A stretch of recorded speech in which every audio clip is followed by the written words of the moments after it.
My 22 male fiancé, 21 female, caught up with a friend and questioned our engagement.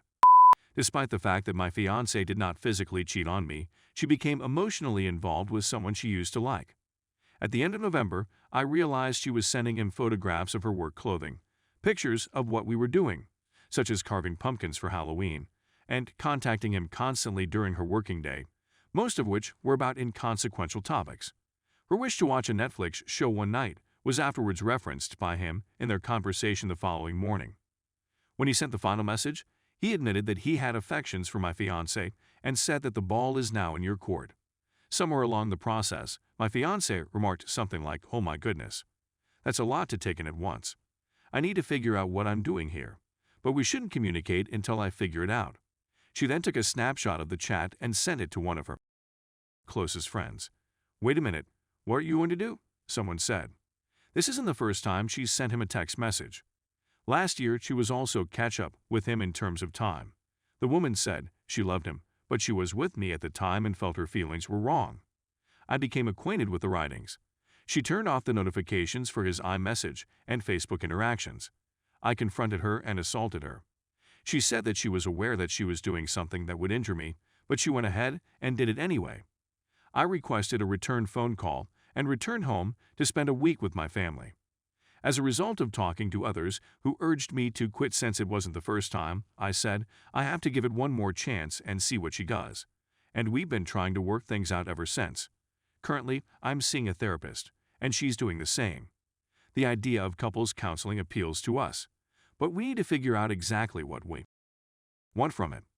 We spoke about it again last night, and she said that she had never flirted with him, but she later admitted that she may have done so after I discovered it. I get the impression that I'm going around in circles with her. When I'm stressed out, I'm gnashing my teeth and finding it tough to forgive others. The fact that this wasn't the first time she'd slept with him had made her vow to herself that she'd never do it again. I'm concerned about our future, and she tells me on a regular basis that she loves me. However, I assume it is due to the fact that she was detained and almost lost track of me. Any suggestions would be much appreciated. I'm concerned that this would have led in physical cheating at some point in the future. Update 1. I logged into my ex-computer girlfriend's yesterday and uncovered a correspondence with her buddy from a year ago that I was completely ignorant of until yesterday. I was telling her about my dreams, bizarre flirty banter, and pop cultural disputes that I thought I had gotten her involved in. Hindsight, it all lines up. She had a sensation that something was going on in 2019, although she wasn't sure what she was feeling at the moment. We were still dating at that point and not engaged.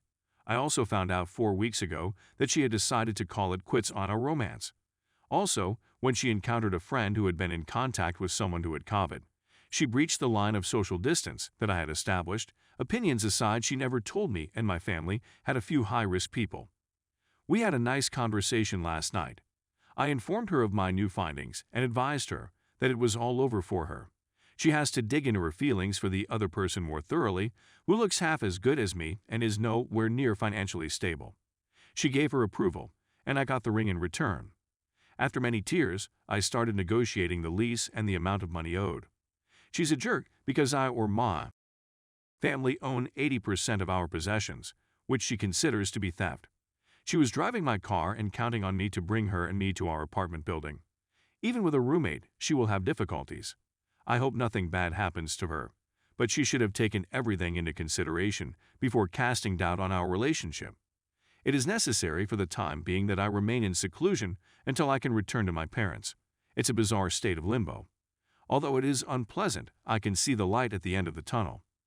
The wonderful memories make me sad, but I know that if this didn't happen, she would express her feelings to other people if we did end up getting married. The good news is that I have a lovely supervisor who has encouraged me to take the next few days off. I also have amazing friends who have been supporting me during this difficult time. The fact that COVID pushed us to postpone our wedding, which would have been 1 week before the big day, is something I'm glad for. Update 2. Our lease on our flat came to an end earlier this month. We were able to get out of the lease with little to no financial consequence on our part. Once everything was in place, it was like taking a huge breath of fresh air. Even though she took most of our possessions and left the place in disarray, everything turned out well in the end. 90 days have passed since we last chatted with one another, only taking about lease updates and arranging pickups for personal belongings. This was the best choice available. It was difficult at times, but it allowed me to devote more time to my own personal growth and development. I'm really looking forward to getting started on this new chapter of my life. During the celebration, my family had some A5 Wagyu steak from Japan. My savings account has already grown substantially, and the wedding and engagement expenditures were just around $3,000 or so. After all, it's a little price to pay in the larger scheme of things, a lot cheaper than a divorce. I'm getting back into shape, pursuing old hobbies, spending time with family, and hope to continue meeting new people once the COVID has subsided a little. I'd better get moving since I've been informed of a new work chance. The speed with which things may turn around after you get out of the fog is amazing to see. There are no words to express how important it is to move on if you're young and single. The decision to stop things 2 months ago has been so much better than the decision to try to make things better in the same amount of time. Thank you for taking the time to share your thoughts on this subject. My heart goes out to anybody who is struggling with the effects of adultery. I hope that my personal experience may provide you with the encouragement you need, and please do not hesitate to contact me. Cheers. Also, how long did it take for individuals who had just started dating to make the decision to commit? I realize that it differs from person to person, but I'd want to know what your plans are in terms of time. In my opinion, 6 months after D-Day is an appropriate amount of time. Despite the fact that I'm pleased with the way things are going, I would want to devote a little more time to myself. Edit. Someone inquired about the automobile predicament. She was driving my vehicle just before we split up. She was involved in an accident. No one was hurt. The insurance company paid me a substantial sum for the complete loss. She was not at fault. So I went out and got the automobile we had planned to have after our wedding. She was furious when she found out. Update 3. It's been more than a year since D-Day. I cannot express my gratitude to this group enough. Without you, I would not be in the position I am in today. Using this post, I'd want to illustrate that things can become better if you work hard enough for them to do so. Since our lease terminated, I haven't talked to my ex-boyfriend. The choice to go away was the best one I could have taken at the time. It assisted me in getting over my difficulties quickly. I highly suggest you to take this action. Keep your position intact. If you're being trodden on, you need to have a strong backbone. I ultimately succeeded, and it was a fantastic feeling. After a breakup, don't be afraid to take chances. Within 3 months, I was offered a new position that I would not have accepted if I had remained in my former relationship with my boyfriend. In addition to reconnecting with old acquaintances and spending time with family, I started participating in new hobbies, such as hiking. Create new personal goals for yourself now that you are no longer a part of a team. As a result, you must now create goals for your own future. It was both a financial and a professional decision for me. I am glad to say that I have met and exceeded these goals, and that I will continue to do so in 2022. Finally, give yourself some time to rest and recoup. I sought the services of a therapist who proved to be really beneficial.